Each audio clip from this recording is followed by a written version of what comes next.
All right. So Debbie, welcome to For the Love of Group Fitness podcast. It's wonderful to have you join us today. Thank you. I'm happy to be here. Where are you zooming in from? Upstate South Carolina. Oh, I think that needs to be on my list. I keep meeting a lot of people from Carolina, North and South. So Yeah, I would put it on the list. I am 10 minutes from the North Carolina border. So for me to get to Asheville, which is a wonderful place to visit in the mountains, it's kind of a kitschy town, very eclectic, a big feel for the arts, nature, good food, music, hiking, waterfalls. That's about 40 minutes from here. Nice, really lovely. Sounds Mm-hmm. lovely. So we met recently, fairly We recently, through Bob. Was it I Bob? think so. Yeah, I think so. Yeah. Got to blame him for something.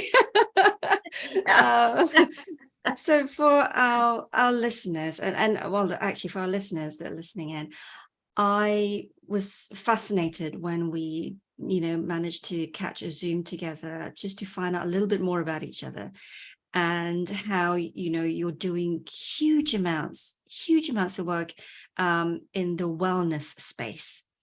And I think that is so, so needed, today, I would say even yesterday, as well as moving forwards. So do tell our listeners, your background. Like, was this what you wanted to be when you were a child? How did you start off? Yeah, so the answer is yes. I grew up in a very active family in Canada, and I always wanted to be a teacher. But as I went through teenage years deciding which university, it was particularly physical education. So teaching movement, right? That concept. And I've been very blessed in my career and just incredibly blessed. I was able to be the fitness coordinator while doing my master's degree at the University of Western Ontario. And I knew at that point that was just so what I wanted to do. It was just a perfect blend of being in the education space around health and wellness, being the fitness coordinator for the university program, teaching Group X. I taught at the Y as well. All of that, I just knew that was where I wanted to be, exactly where my career was going to take me. Oh, I don't think I knew or had any idea how amazing it could all be, but I'm a little bit of a unicorn in the industry. I did grow up through the fitness track and being a Group X coordinator to manager, manager to director, director to senior vice president in fitness and operations. And honestly, my career kind of took a little bit of a curve that I did not anticipate, but I'm so very grateful for being the first ever director of wellness for 2 hospital systems in America as a Canadian girl.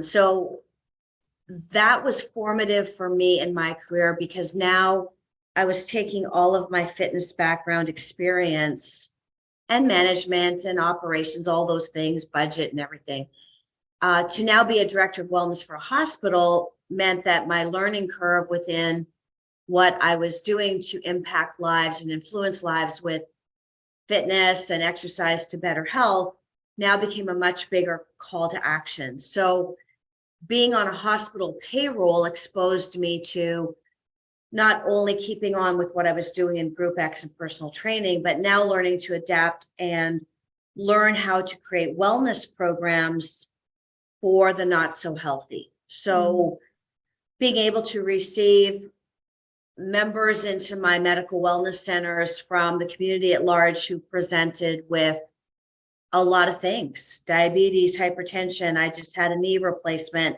I just had my hip replaced. I just completed bariatric surgery. That was a much broader scope of programming than leading 120 Group X classes a week that I was overseeing, or $300,000 of personal training revenue in a center.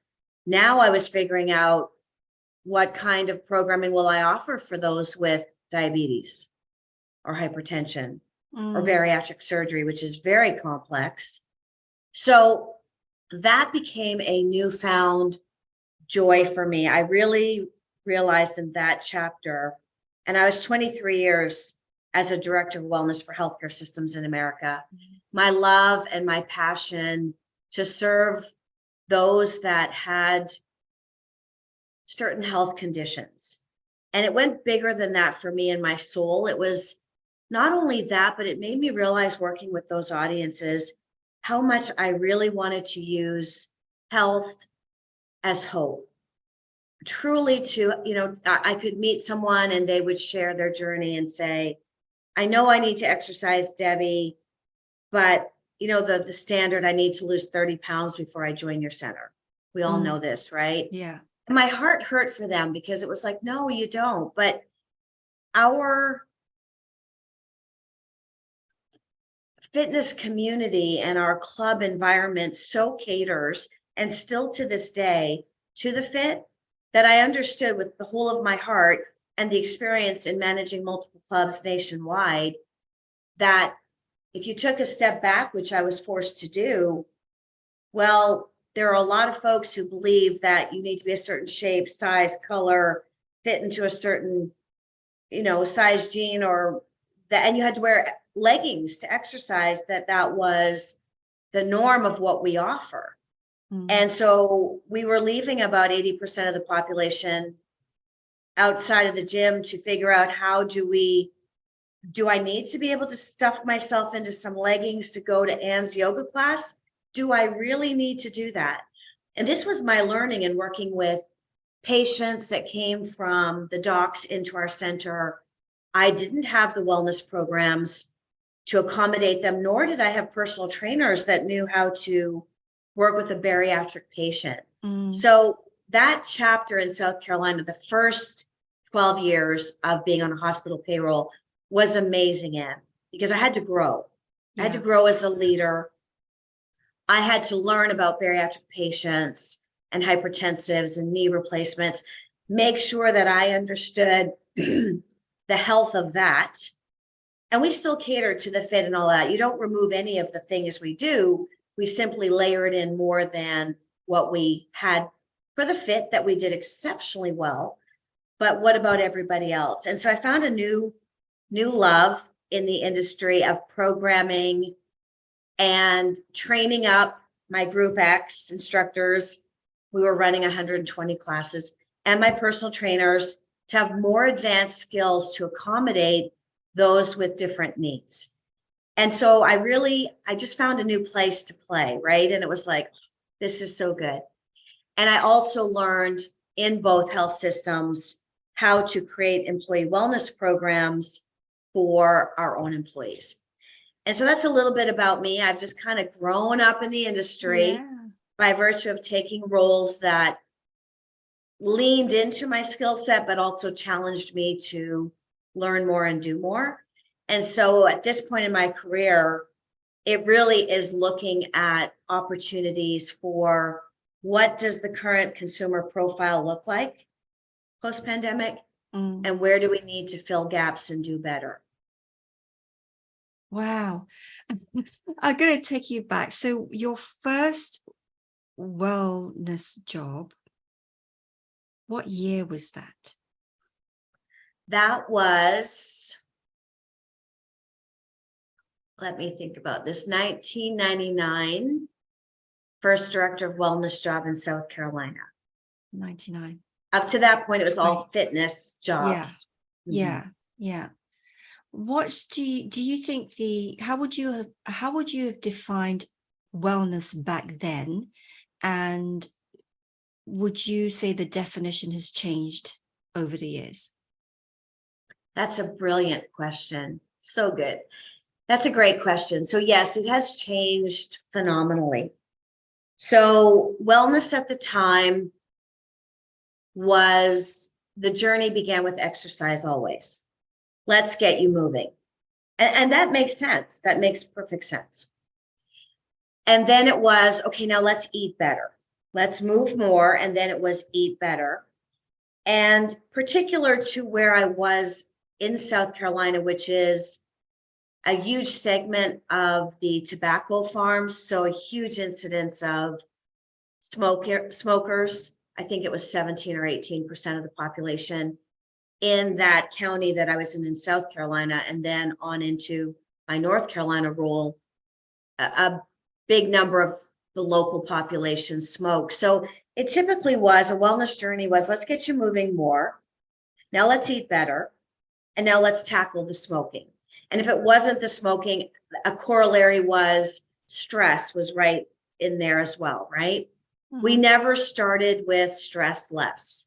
It was move more. This was just like the steps we took. I cannot explain why it is, but I do think some of the evidence-based medicine in the work that ACSM did with Medical Fitness Association was a huge predictor of us assuming that model, because we do know exercise is medicine.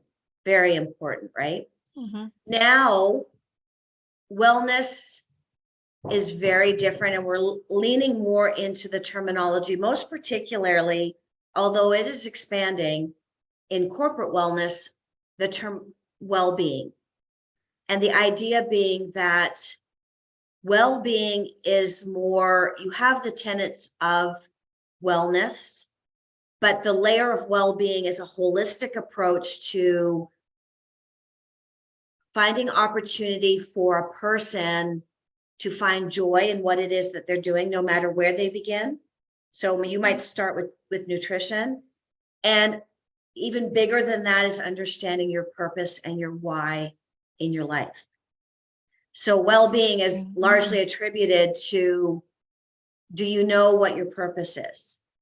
Because if you don't have that, and with you being a yoga practitioner, I'm going to say you're way more expert in this than I, but what I have learned thus far in my journey is that the root of behavioral change, no matter where you begin with changing nutrition or sleep hygiene or stressing less or assuming movement, why are you here and what are you doing? And why do you need to be well?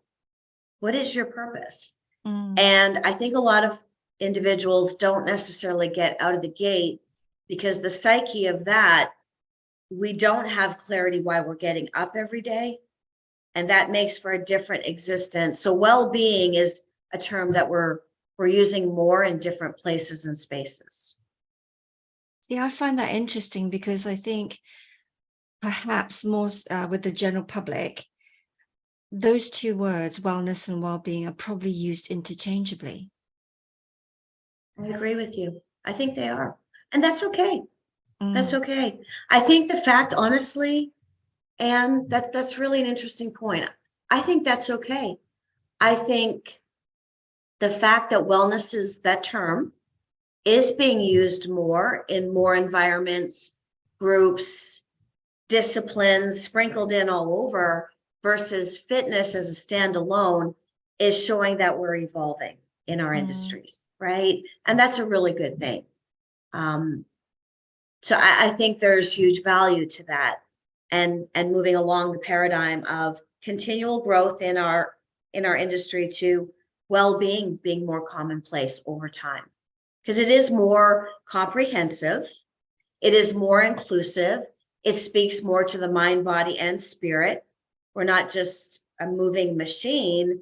The brain element, we're speaking more to that, with mental health being such a crisis in the world. So I think this is a very rich time for us as practitioners to lean into our strengths and to grow as a discipline. We simply have to grow and be more expansive and inclusive. And if wellness is a better catch-all term, that it's more relatable for the average consumer, that's a great thing. I think that's a great thing. Because I was thinking, when you mentioned 1999, and I started lecturing at the university in 95. And I did that for about 8.5, 9 years. And my area of interest was exercise for health or ill health, and how exercise plays a part in that. and at the time looked at doing my PhD in obesity with the local hospital. I always remember the consultant going, well, you could, but they might not be able to do any exercise because they might have no legs. I was just like, I was like in my 20s, and just How terrifying. like, I'm not sure if I want to do a PhD now. Yeah, exactly. Oh my goodness. But it was just so, looking to make that contact between what was a sport and exercise science department with the local hospital was just so difficult back then, and I don't know if things have changed. I hope things have changed, that there's more open conversation, because as like I'm very much about collaboration, but the health service in the UK, sometimes the departments don't speak to each other, which makes then any kind of intervention difficult and challenging.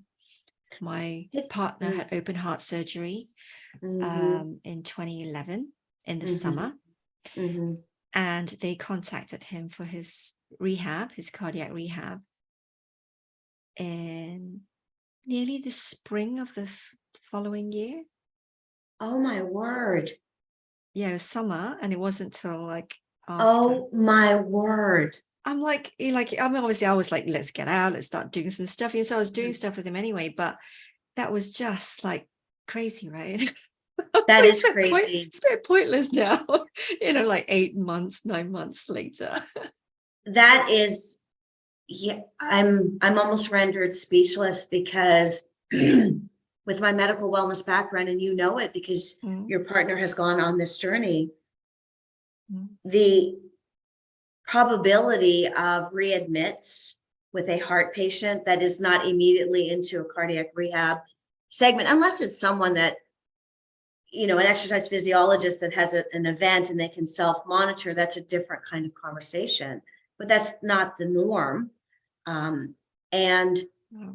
So heart attack patients coming out of an event, within a week, they're likely to have another mini event, and the incidence probability of a readmit due to something triggered by that event in the first place is about 70% if there's no interventions, which is cardiac rehab, right? You get into we call it step 3 here in America.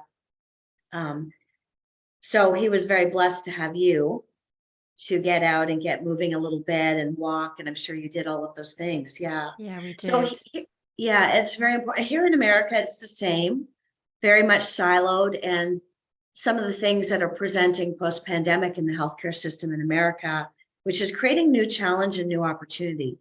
One is rural hospitals are closing due to not having enough volume to be able to keep the doors open to pay the bills. And there are many mergers and acquisitions. Many hospitals are having to pay back the COVID loans, the loans that they took. Didn't plan for that, and so budgets are not being made. And in the thread of all that business conversation of healthcare operations is rising physician suicides due to burnout, early retirements, CEO exits. So healthcare is in crisis in America. And meanwhile, on the other side, with the positive of what the pandemic has presented, is different groups partnering, like you said, and seeing opportunity. So I have a colleague who is involved with the American College of Lifestyle Medicine, and very esteemed individual. She won the 2017,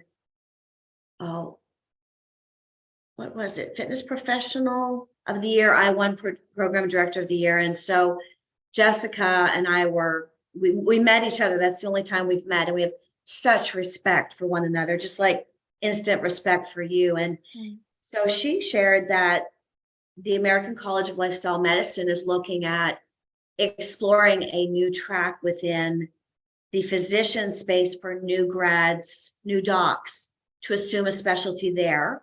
Because we do have board certified obesity medicine docs and board certified sleep medicine docs, that kind of thing. So I do think some good will come. We clearly need more education around lifestyle everywhere. Nation, not just here, but for the world. And there's a gap there. There's the opportunity for fit pros to grow and think of themselves more not only as fitness professionals, but wellness professionals, because fit pros bring a lot to the table.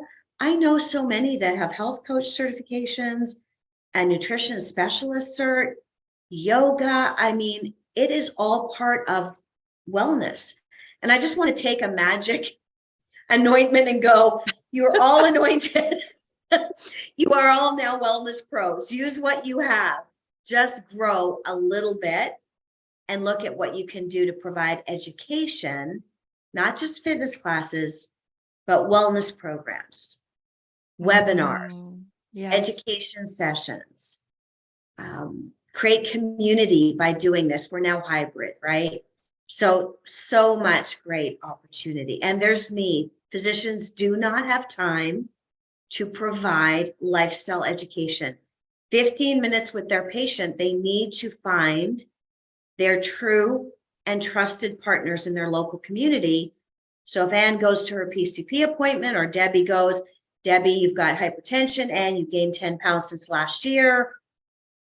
I need you to join a group of, maybe it's women in wellness, and you just talk about the basic tenets of good health. We need more opportunity around that for those referrals. I think there's two things that come to mind when you with what you've just mentioned there. Firstly is that I think instructors have their remit in terms of what they are trained and certified to provide. Yes. And some stay very happily in that box. So all they talk about is, come and do my step class, come and do my, like just the fitness side.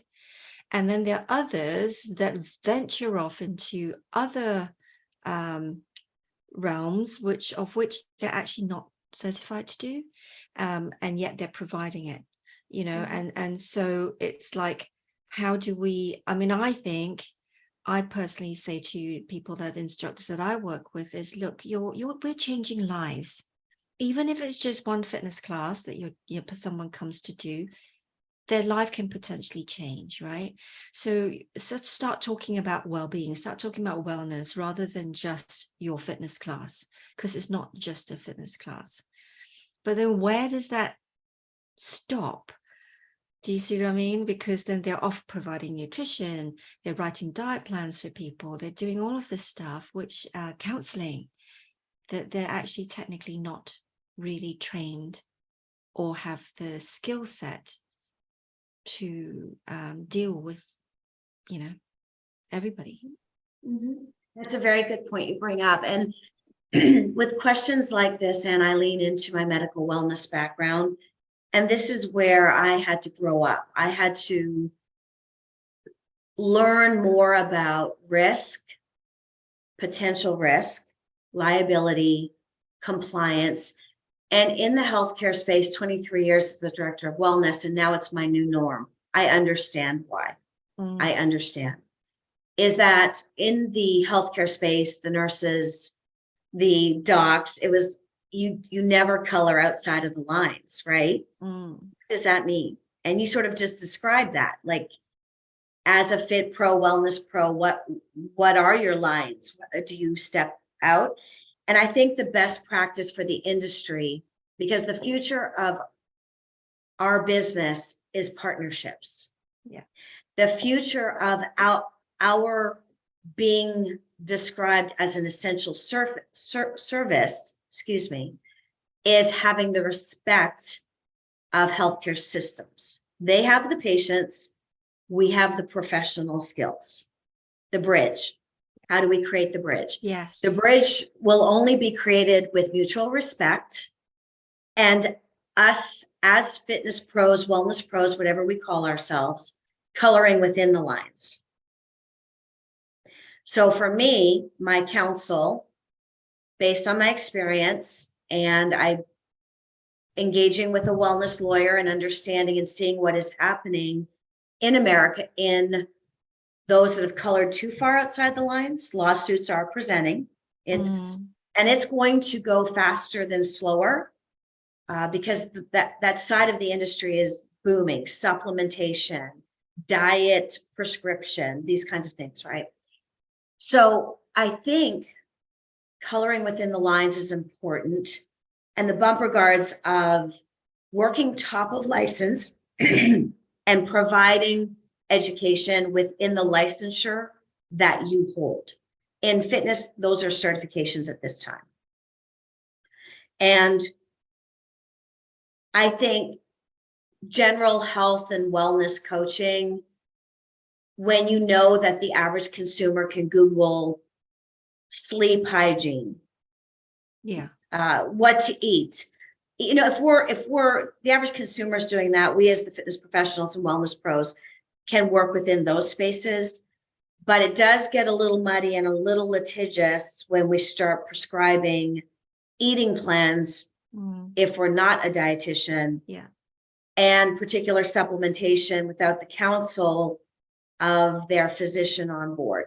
So the line is, if just stay within your certifications and your knowledge base, and anything that exceeds that, the directive should always be to protect ourselves and show that we are professionals and we know our limits.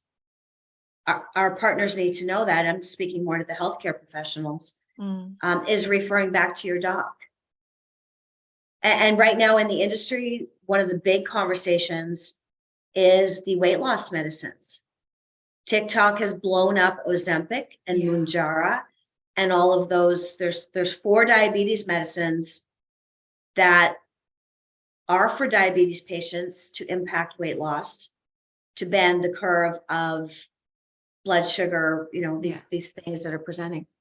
And so multi-billion-dollar industry, if a client in your fitness class approached you, any of us, and said, what do you think about Ozempic, Debbie? Should I go to my physician, or should I find somewhere online where I can buy it to lose the weight? What do you think? We don't engage in that. I'm going to use this example because everybody's talking about it. The right answer at that point, to protect all of us and to show that we're professionals, that would be coloring outside the lines for me with my medical wellness background. You would say, you know, I'm not a doc. I would say I'm not a doc. And so probably the best thing to do, honestly, talk to your PCP about it, or whoever your allied health professional is, your women's physician, or whomever your nurse prac or your PA, or whomever is your trusted healthcare professional, and seek their counsel and come back and talk to me. Let me know what they said. And we'll work on moving more and eating better, the basics of good health. And then we can see what your doc has to say about that. This is how you protect yourself and your business. Yeah. So where do you see, you talk about this bridge. So where do you see, or what future do you see for the FitPro, especially group fitness? So personal training, slightly, you know, I've got slightly different approach to things. You know, what do you see the future holds for group fitness professionals? There's such a great opportunity. This is the future. If there's ever been a time to embrace that you are a fitness professional, it's now. It's now. To take all of the skill that you have, your leadership ability, your ability to motivate one to many, using music as a motivator, the ability to create community and inspire and provide hope. It's now. It is the best time ever, and for Fit Pros to shine. And I think it's a blend of things. It's leaning into your strengths, leveraging the ability to work hybrid, knowing that there's more for you to grow into. You don't have to box yourself into, I'm just going to teach group X. When someone says to me, I'm sure you hear this all the time too, I'm just a group X instructor. My head explodes. I'm like, do you know how magical you are? How important you are to get people moving? let's change the script on that. And it's time for our industry to seek out the opportunity to grow. So if you are in your 50s and you're sort of now getting interested in older adults and the art of longevity and teaching balance classes, or creating your own signature 50+ program, it's now. It's now. Functional training, functional movement, lean into your strengths and teach, provide education, teach more than exercise. We are more than exercise professionals. Whether or not we recognize it, I truly believe we are. So leverage that. I just think with what you're saying there, you kind of mentioned, instructors are getting older. Some of us, like I'm in my mid-50s and, been doing this for quite a while, right? And it is an industry where there's the aspect of the industry that kind of favors the young. And perhaps the older instructor doesn't feel relevant anymore. And yet, I think we're hugely relevant because of the experience that we've had, the fact that, some of us have grown up in the industry, we've seen how it's developed, etc. And looking at what the world needs from us now, and moving forwards, we've got so much to offer.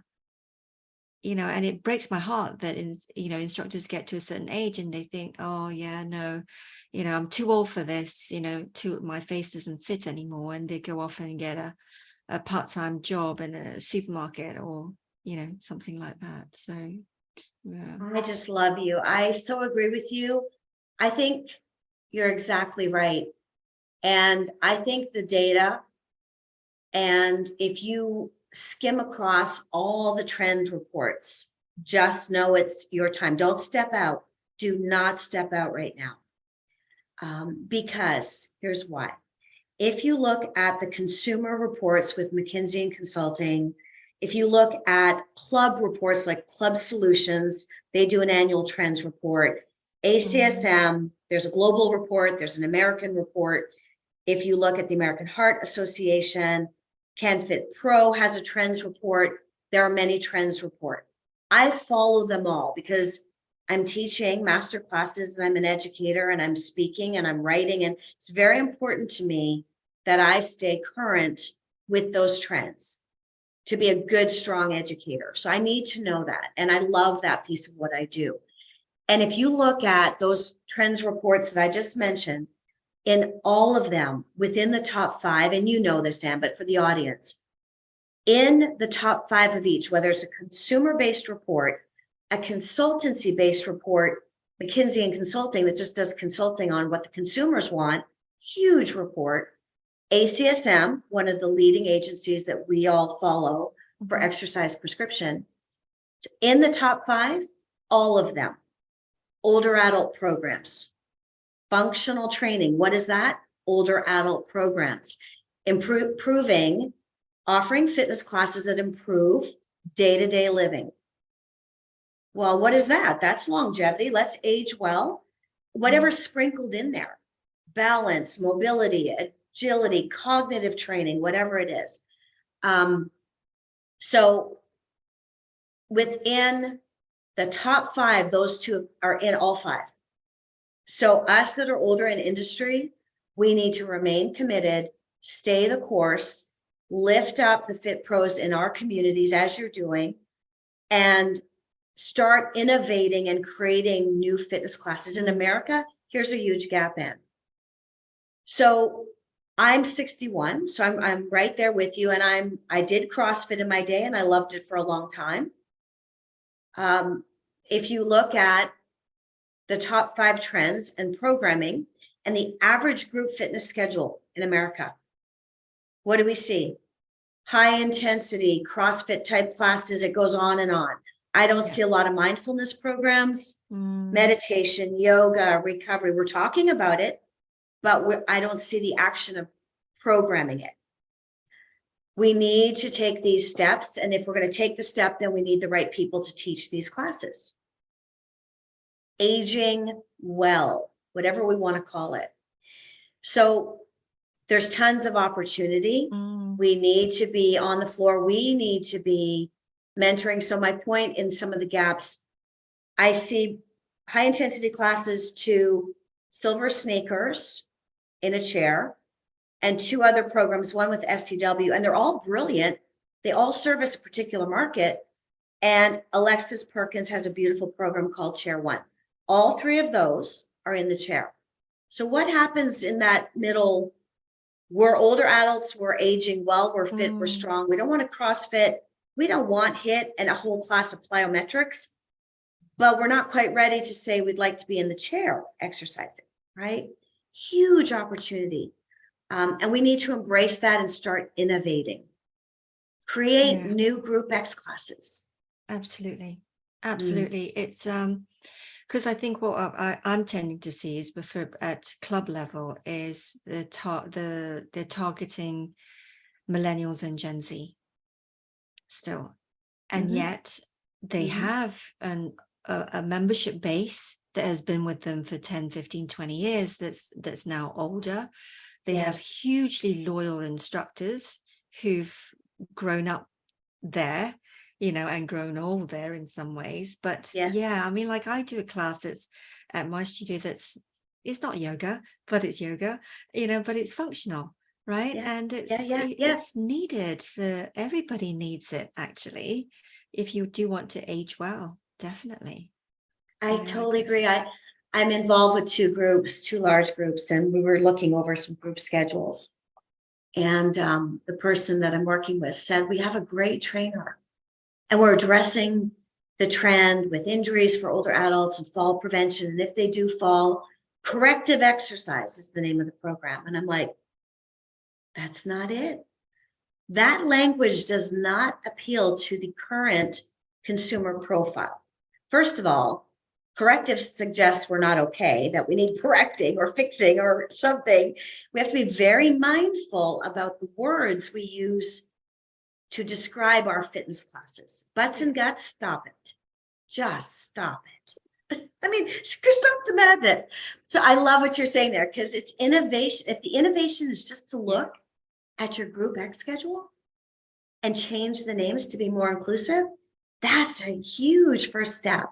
It's brilliant, but we have to be mindful, because those who are overweight and out of shape and sick and tired and depressed and burned out and gained 30 pounds with COVID and are sick and tired and depressed and burned out, that's our consumer profile right now.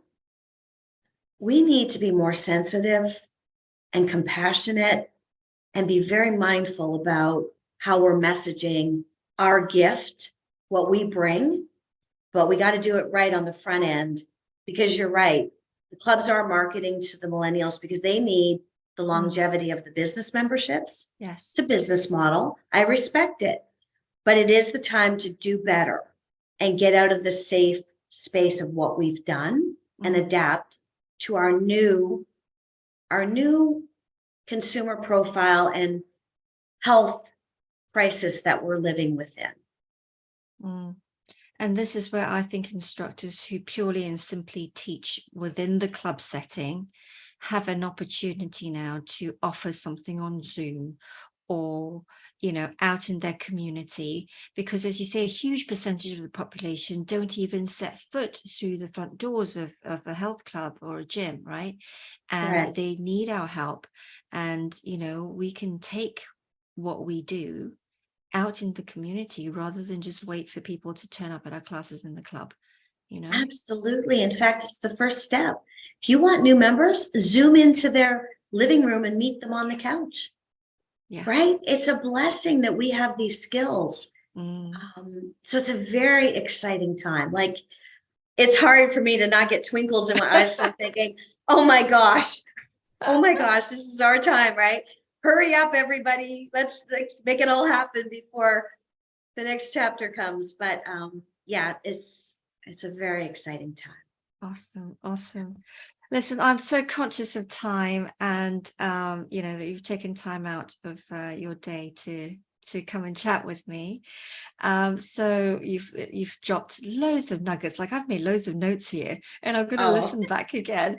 But if you could sum up group fitness in one word, what would that be?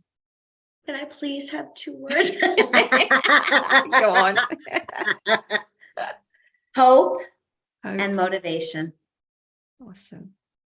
Wonderful. That's the first point I made of my takeout is use health as hope, but then use group fitness as hope. Yeah, fantastic. Ooh, that's Wonderful. a new program. Wonderful. So thank you so much, Debbie. So listeners listening in, I mean, do hook up with Debbie and follow her. I know that I tend to follow Debbie more on LinkedIn, but you are also on the other platforms, right? And Yes, I am. so all the details of how you can find Debbie will be in the description for this episode.